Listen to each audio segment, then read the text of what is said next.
The topics and opinions expressed in the following show are solely those of the host and their guests and not those of W4CY Radio, its employees, or affiliates.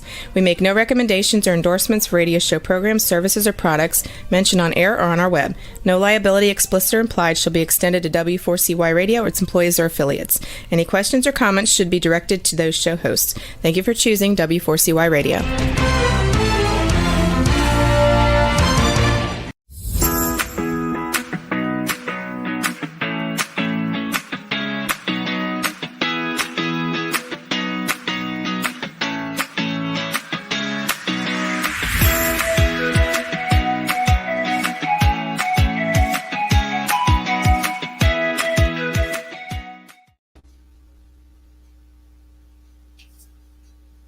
Hi, this is Shelby Wagner. Sorry about that. Welcome to my show, Learning to Dance in the Rain. Learning to Dance in the Rain is the title of my book, award-winning book, won second place in the Living Now Book Awards contest in 2021 in the category of relationships and marriage. It's quite an extensive book of four parts that talk about grief and talk about improving our appearance and making decisions about what we want to do with the rest of our life after we have lost a loved one. It also goes into dating after 50 and internet dating and then romance scams. And so that's why I started the podcast, was to share information about the tragedies that are caused by the romance scams. But today's episode is called Journey to Resilience, and I'm going to be talking about Shelby Wagner, who I am, and what has led me up to where I am today, and my journey to resilience. I was born in Arkansas just after the war. World War II started, so you can figure out how old I am there. I have years of experience, as you can tell, and lots of different stories to tell. So we'll see if I can remember to tell them in a good sequence here today. I was born in a farmhouse, an old farmhouse in Arkansas, and it happens to be the same house that my mother and three of her siblings were born. She was the second child and the family, and she and her older brother were quite close throughout their lives. And then about 3 years, when she was about 3 or 4 years old, and she had one sister, and then two sisters, and then three sisters, and then she finally had a son again, and that son was only 4 years old when I was born. So my Uncle Gene was a very good friend of mine growing up. I remember I idolized this guy. He was my savior, I think. I remember being in kindergarten, first grade, because I didn't go to kindergarten. They didn't have kindergarten back in those days in Arkansas. And so he was a big fourth grader. And there was a little boy out there in our class that was chasing all the girls and kissing them. And, oh, man, I thought that was going to be the most awful thing that could happen to me. So I went running across the hall. It was just a two-room school house. We had the first and second grade in one room, and the third and fourth grades were across the hall. So I went running over, Uncle Gene, save me. There's this crazy boy out there running around trying to kiss the girls. And all I remember is him being very calm when the other kids, the other boys were laughing, and I could hear them already say, "Oh, Uncle Gene, help me, you know." But my Uncle Gene was very calm, and he followed me, he took my hand, and we went outside.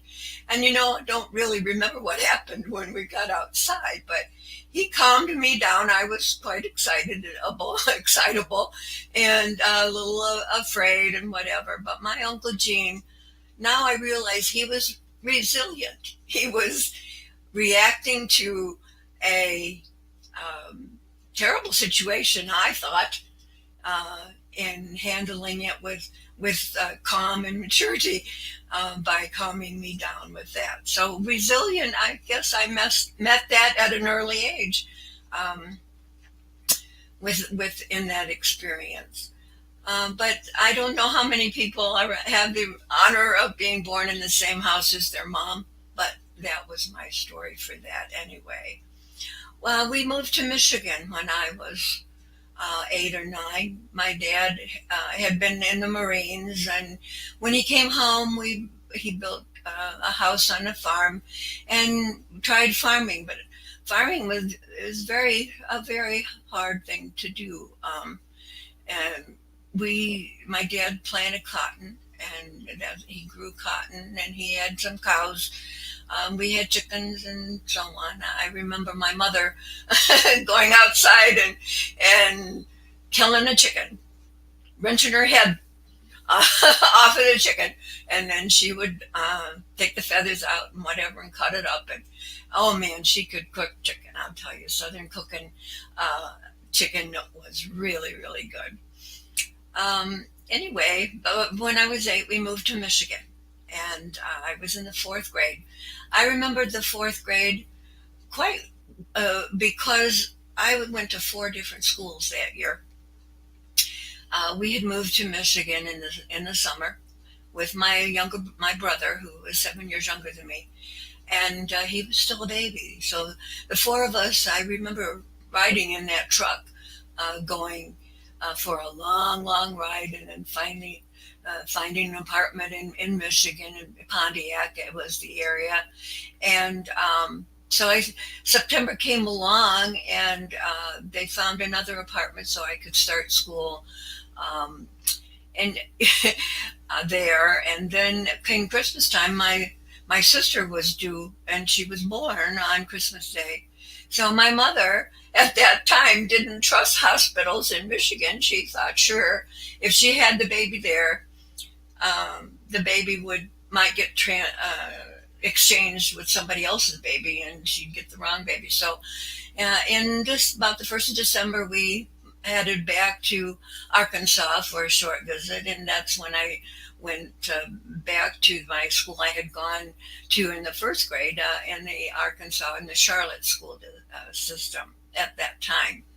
So after my sister was born, then we went back to Michigan. So that meant we lived in a different place, and this time it was a 3rd school. And then my dad and mom finally bought a house in Pontiac, and we had to move again. And that was my 4th school. It was Emerson Elementary School, and I really enjoyed it.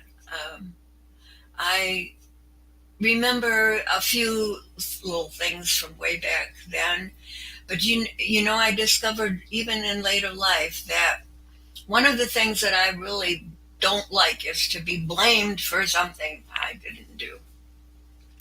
And I remember probably 5th grade, maybe the 4th grade, they were doing some construction out in the playground. They had big pipes. So, I don't know, they were big to me at the time. And we girls liked to kind of walk like on them and pretend that we were trapeze artists or whatever, and that was fun. And then finally we'd go into the classroom, and the teachers would scold us and tell us that was off grounds. We were not to go there anymore. So being the person that I was not going to break the rules. If I wasn't supposed to go there, I wasn't going to go there. But some of my friends, they went out there anyway. And so I stood nearby and watched them play on those pipes. And we went back into the schoolroom when the bell rang. And the teacher said, "We saw you girls out there playing on those pipes, and we're going to have to do something, because there has to be consequences for your behavior." And so I don't even remember the consequence. All I remember is that I I was standing near the pipes, but I did not climb on them. And I had told my friends, no, we're not supposed to play on those anymore. But they said, oh, you were there too. You got blamed on it. So, that bothered me a whole lot. And I found out throughout my life that whenever I get blamed for something that I think I didn't do, it really hurts. And I'm sad, and I feel sad. And um, how do you handle when something bad has happened to you, or you've been blamed for something you didn't do? How do you react? Do you explode and say, oh, I didn't do it, and take it out on whoever happens to be listening? Or do you just quietly worry about it and mull it over in your mind and over again, and make a bigger issue out of something that was really just little? It wasn't that important. Well, or maybe you just look to the future and say, well, that's a learning experience. It's okay. It's all over. I won't go there again. I won't even be near where they're playing those darn pipes. I'll just do something else. And learn to accept it as a lesson and go on from there. So you have several options. If you explode or get mad or mull it over and make it bigger than what it was, or maybe as you got older you drank too much alcohol, or maybe you ate too much and you got fat. Those are unhealthy ways to deal with stress or to deal with a problem. If you have the tendency to think, okay, well, I learned a lesson, I won't do that again, or it's okay, I'm just not going to worry about it, well, then you are being resilient. You are accepting what's happened to you and moving forward. And really, that's a good thing. That's a good thing. That's what helps us handle our stress and get through our lives. What is this resilience anyway? What's the true meaning? Well, I looked it up in the dictionary. That's online this time, not in physical one, but it said it's the capacity to withstand or recover quickly from difficulties.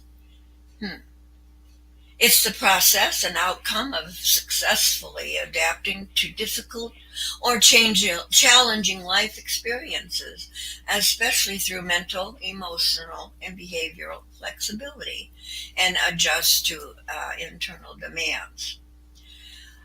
When asked for one word that means the same thing as or similar to resilience, it said toughness. I was kind of surprised about that. Here I am thinking I am I am a resilient person mostly, and I see this word toughness there, and I'm not tough at all. I've always kind of been gentle. My kids even accused me long ago that I was too naive for a 40 or 50 or 60-year-old woman that I was when they were old enough to know about this. But I looked that word up too as a definition, and scientists describe the toughness of materials. They refer to the ability of the material to absorb shock and energy without cracking. So we can apply that toughness to people in the same way. It's the way we cope with our challenges and withstand pressure from other people. It's an ability to recover or form or adjust easily to misfortune and change. You have two options when something bad happens, I guess. Maybe you even have more. But the ones I was thinking of was exploding and then making somebody else feel bad. At least we vented ourselves, and maybe we feel a little bit better than that. But is that the best way to deal with it? Another way then is to just mull it over and chew it around and whatever. And you get into something like that where you're worrying about it and you can't let it go. And maybe you do what I do. I pray about it. I have a little box called the God box. And when I have some problem that just keeps pestering me back, I'll write it down on a slip of paper and I'll put it in my God box. And the problem is I don't forget about it. A little bit later on, I'm thinking about that again, mulling it over. And sometimes this happens. We think about it and it goes away and then we think about it again. But you know what? When we gave it to God in our prayer, what did we do? Think he wasn't going to help us because we took it back again? That's something that happens to us. And one day when I was living in Tennessee, we were riding home from town. We lived out in the country. And I was chewing on something it was some problem that was really bothering me. It had been bothering me for days. And I don't know if I had put it in my body. I don't even think I had the God box at that time. But I just kept mulling it over. And as I was riding in the car, my husband was driving, and I was seeing what I normally see, one farm after another, and there were the cows. Some of them were laying down on the grass, and some of them were standing around, and they were all chewing with their mouths. I got to thinking, those cows, what are they doing? They're chewing, they eat the food, they chew it, and then it goes down into their stomach, and it's not really, ready to be used the way it should be. So somehow in their stomachs, they bring it back up to their mouths and they chew it again. And then they swallow it. Something happens, chemicals maybe in their body go to it, but all of a sudden it comes back up again, and they're chewing that same old stuff over and over and over again. Well, that's called regurgitating. And I got to thinking about that regurgitating word, and I said, I wonder, isn't that what I'm doing with this problem? I'm chewing on it, I'm thinking about it and thinking about it. I put it aside, and then it comes back, and I think about it again. Well, I had never been able to really manage that action of what I call regurgitating a thought. And so I looked it up in the dictionary, the word regurgitate, and it did say there that it was, I have it in my book, but can't find it at the moment. But a second meaning to the regurgitation is taking a single thought and mulling it over again and letting it go, and then bringing it back and worrying about it again and letting it go. And that's the same. That means the same. It's regurgitating. I've heard other words, ruminating, and I don't know some other words for doing that. But you know what?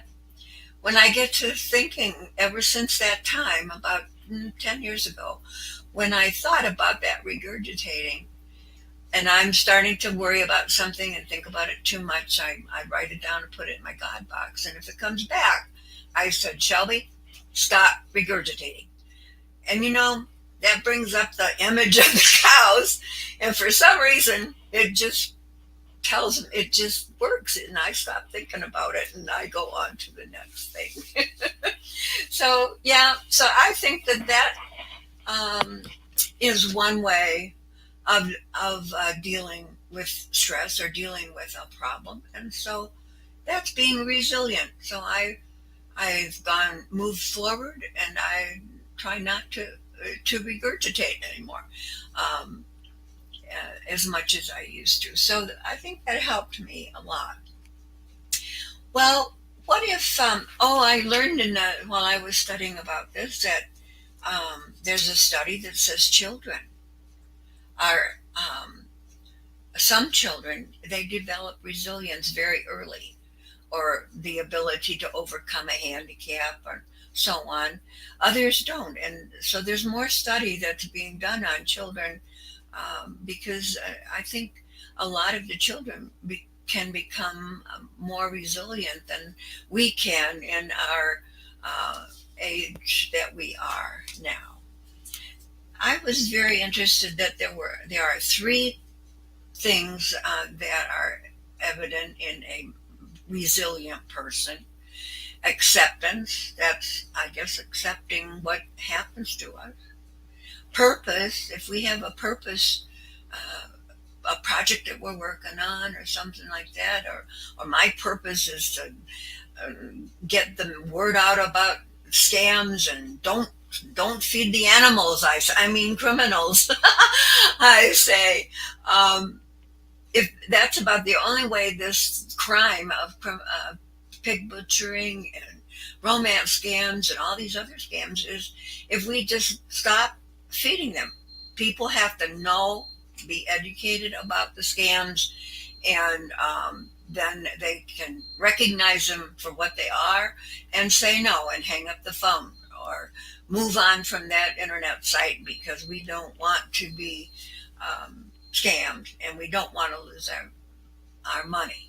That means we have to be flexible. I mean, if you're really set in your ways, that means you're inflexible.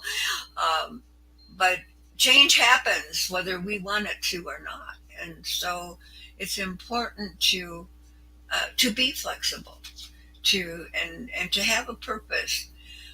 In my case, I after I had grieved for a couple of 6 months, I learned about a dance class at the senior center, and that's where I started learning line dancing, and that's how I got my name of my book and this show, Learning to Dance in the Rain, because I literally learned to dance at the COA. Which reminds me, next week we are going to be talking.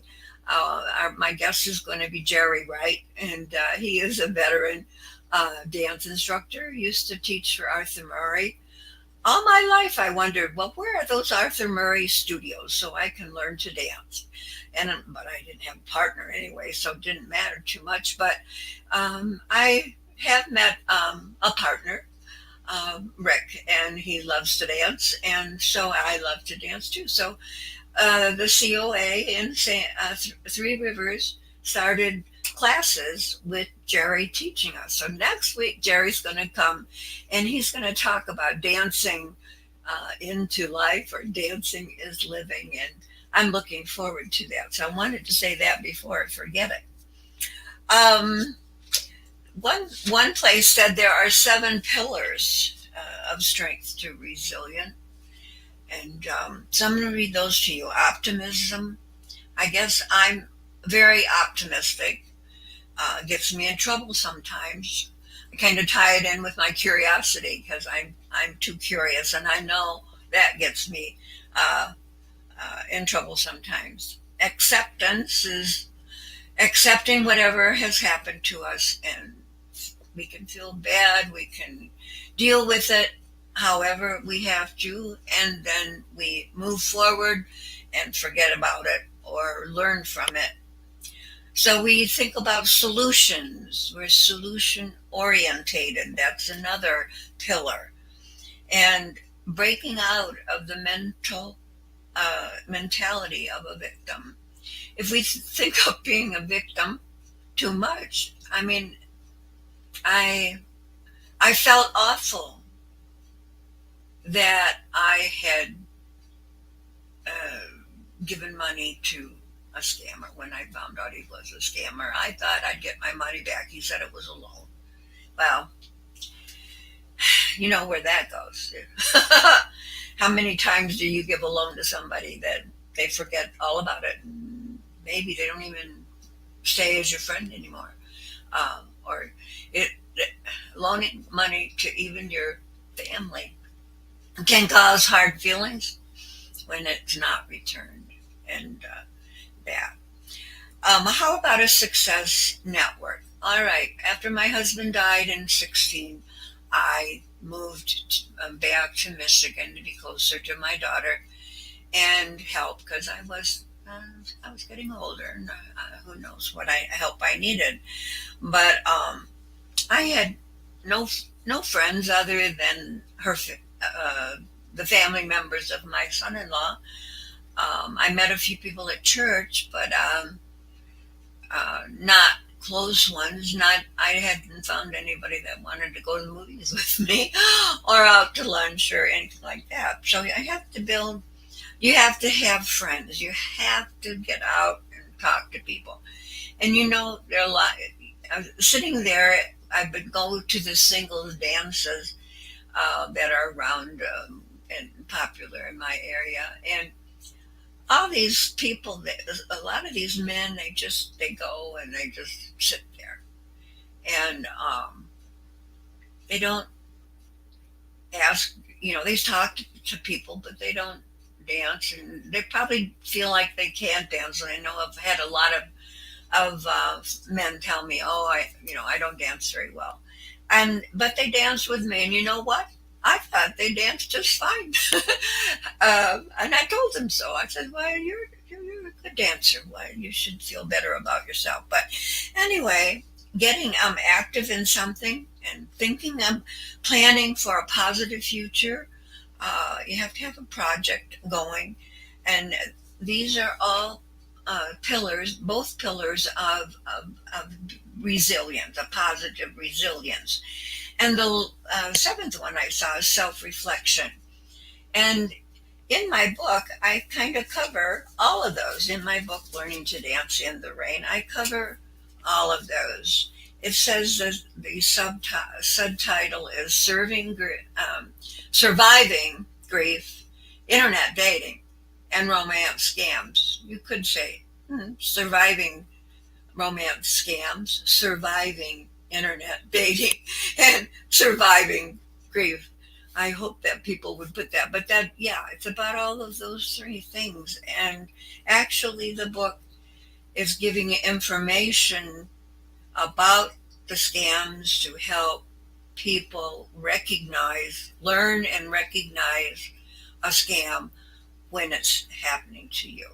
Now, on internet dating, how do you know if that person is a scammer? Well, I have 38 red flags in one chapter that tell you that this is a scam. Either some of them are immediately, like if they ask for money, that's immediate.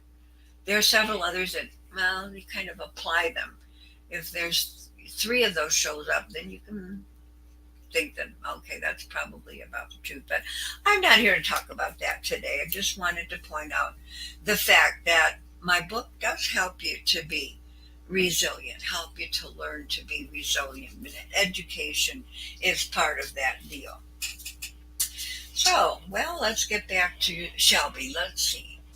Where did I leave out? Oh, that was my Uncle Gene, wasn't it? Oh, you know what? He got me into another thing one time. I remember we had a hen house, and he liked to climb up on top of that hen house, and I did too. I was probably about 7, maybe 8, and so then he would have been 11 or 12. But he was a tall guy already at that age, at least to my 6-year-old body, and so, but I could climb up. I had to show him that I could climb up on that hen house too. And so when we got up there, I got to thinking, oh my goodness, how am I going to get down? I got up here, that was the easy part, but getting down, oh gee, and I looked down over that roof and saw the ground, and it looked like it was a mile away. And so finally my Uncle Jim, he kept saying, well, you just got to jump, Shelby. And so I can't jump. That's too far. I'll hurt myself. Oh, well, so he jumped off the roof. Well, I guess that was the first time that I remember that if a man can do it, I can do it too. I, so I got up my stoic attitude, I guess is what you'd call it. And I went 1, 2, 3, and I jumped. Oh boy, that ground was closer than I thought. I thought it had bended my legs and shortened my legs at least because they hurt so bad when I landed. But I did land on my feet. And I was out of breath. And he encouraged me and said, wow, Shelby, you really did do that. Good for you. So I went in the house and I laid down for a while to get over that. But yeah, I I guess I showed resilience even at a very early age. I didn't know what it was, but when I think back on it, that's what I see. So, moving forward, let me think here. I'd like to read to you something that I wrote back in 2013. In my husband and I retired in 2000 and moved to Tennessee. I think I've told you that before. And we did some things. One of them was to work at Dollywood. Yeah, we worked at Dollywood. We we both went from what at that time was rather high paying jobs. I was a elementary school music teacher and a classroom teacher at one time, and so I was at the top of the pay scale at the time when I retired. And my husband, he had been an engineer at General Motors for all our married life, and so he had made a good income too. Boy, was it a shock when we got $6 an hour working at Dollywood. And not only did that, we had to drive 45 minutes and walk 15 minutes, so it took us an hour to leave home and to get to Dollywood, to have the distinct pleasure of helping serve food to the groups from different factories or different companies who would pay for their employees to go to Dollywood for the day. So I had to wipe tables, and before we cleaned the room up. It was only used like on the weekends mainly, and so even though we had cleaned when we left the weekend before, we still had to wipe the tables and get the drink machines working and the glasses all out there near so we could fill the drinks for the people and whatever whatever we had to do, and then we had to clean up afterwards. About the third year, fourth year that I worked there, I got to be the person to go out at the gate and hold everybody back until it was time for the meal to be on the. It was a buffet, so we had to wait for the food to get in place and everything. So, and then they would text me and tell me it was time to bring them in. They were ready, and so then I would open the gate and let them go in. My husband, he right from the beginning, I guess, he called himself the president in charge of the garbage because his job was to take empty the trash cans that were full of food and dirty plates and whatever, and take those trash cans out to wherever the designated location was, and so he was the president of the garbage, and that was kind of fun. But anyway, I also when we decided that we'd had enough of that after about 5 years, we started our own web design business. And I happened to run into a friend in Walmart that told me they were looking for an organist.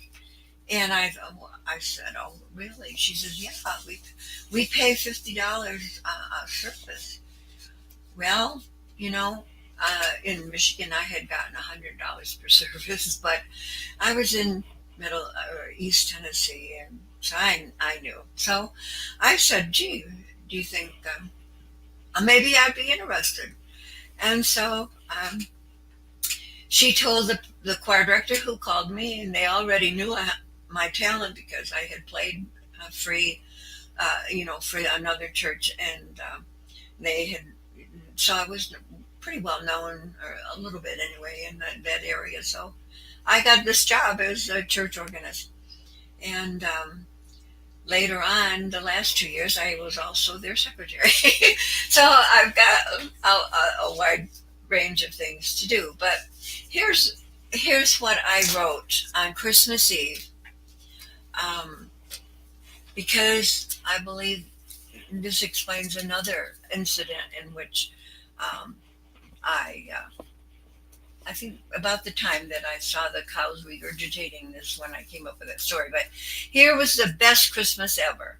2013, Salem Lutheran Church in Parrotsville, Tennessee. It began at 6:45 with our semi-local celebrity Jason Coleman playing Christmas hymns in his popular slipnote style that had been made famous by his grandfather, Floyd Kramer. Wasn't that pretty exciting? I mean, a little special that I got to meet a grandson of Floyd Kramer. Wow, what a treat. Whenever he would come, he married one of the girls from my church there. And whenever they would come to visit her mom and dad, they would come to church.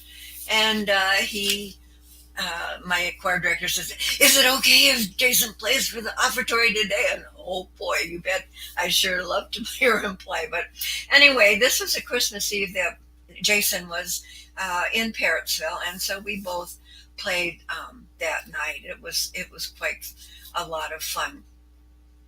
I didn't really recognize the name of Floyd Kramer when someone said to me, "Well, you know Floyd Kramer, don't you? Well, his grandson marrying one of our girls, blah blah blah." But I didn't. I recognized his music when they started telling me, because he had accompanied Patsy Cline on the piano, and especially in her song "Crazy," which was so famous.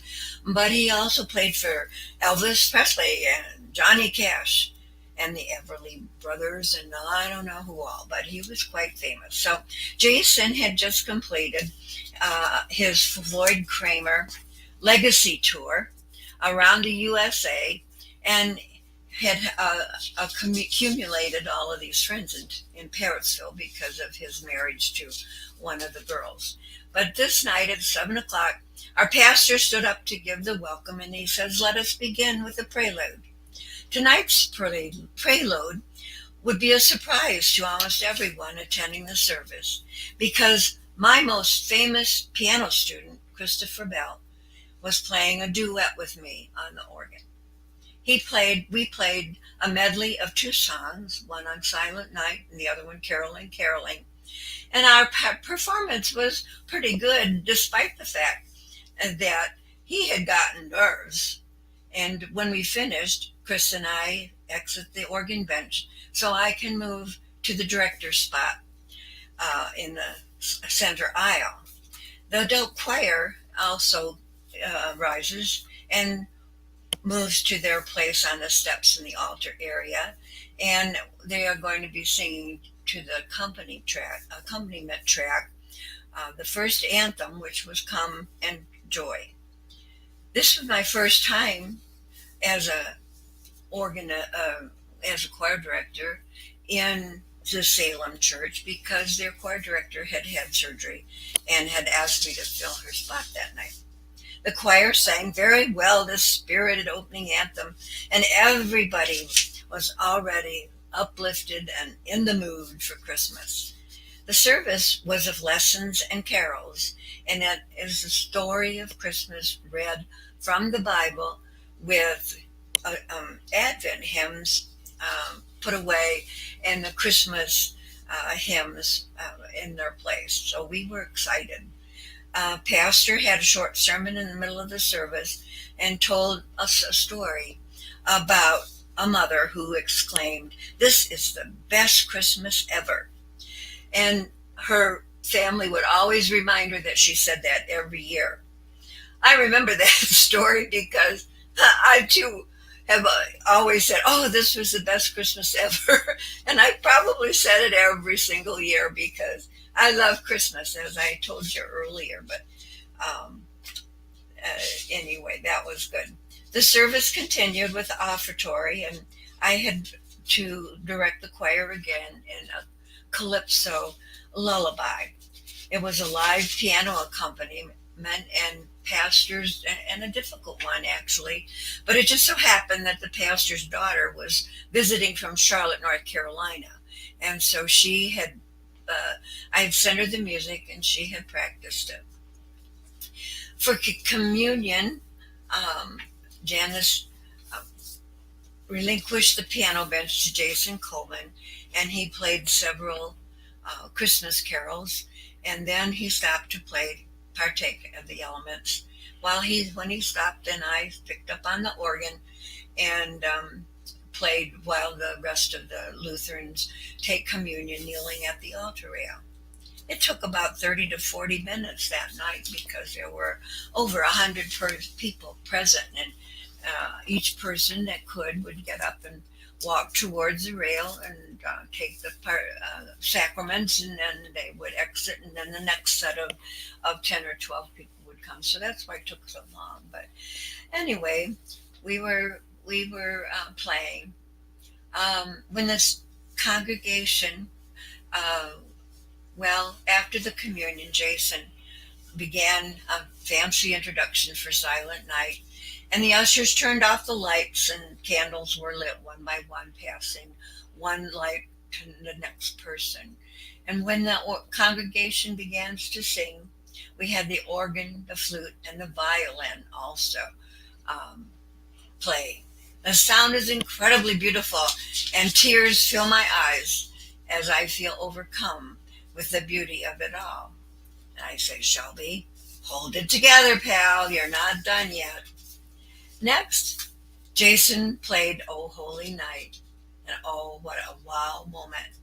At the end of this, Jason starts the introduction of our final hymn, "Joy to the World," and with the joyful hymn, seems to raise the rafters on the church as the congregation, violinist, flutist, and I began playing, and I had the full organ turned up. What an ending. Pastor gave the blessing, dismissed everyone, and he says, "Christ has been born. Christ is come. Hallelujah." And I just had to start the Hallelujah chorus for my postlude. As my fingers glided over the keys, I could hear people in the audience singing as they were putting on their coats and greeting each other, exclaiming, "What a wonderful service this was." Refreshments were ready downstairs in the fellowship hall, and everyone had to pass behind me as I was playing in order for them to get downstairs. As they went past me, I felt them patting my back, and I heard them thanking me for my organ playing, and several of them said they thought that Christopher had really done well and that he was doing very well with piano lessons from me. And I just smiled and said thank you, and went on to the next person who wanted to pat my back. Then as I looked up, who was standing there right next to me was Jason Coleman. He started to shake my hand and thank me for pulling all of this together. So I gave him a big hug and I thanked him for playing. Then the choir director grabbed me and pulled me into an enthusiastic and excited hug and exclaimed, "I'm really sorry you didn't get to be with your family tonight." That was in Michigan because I had stayed down in Tennessee. "But I am really, really glad you were here with us tonight. It was a wonderful service." And when I asked if tonight fulfilled her desires for the best Christmas ever, she answered, "Absolutely. Thank you so much." Well, listen, my time is up, and I maybe will continue with this in a couple of weeks or so. But next week, come back and with us and visit with Jerry Wright, the dance instructor, as we learn to dance in our lives. To living is dancing. It's fun and exciting. So bye now, and take care, and learn to dance. Learn to find the enjoyment in your life. Thank you very much. Bye. See you next week.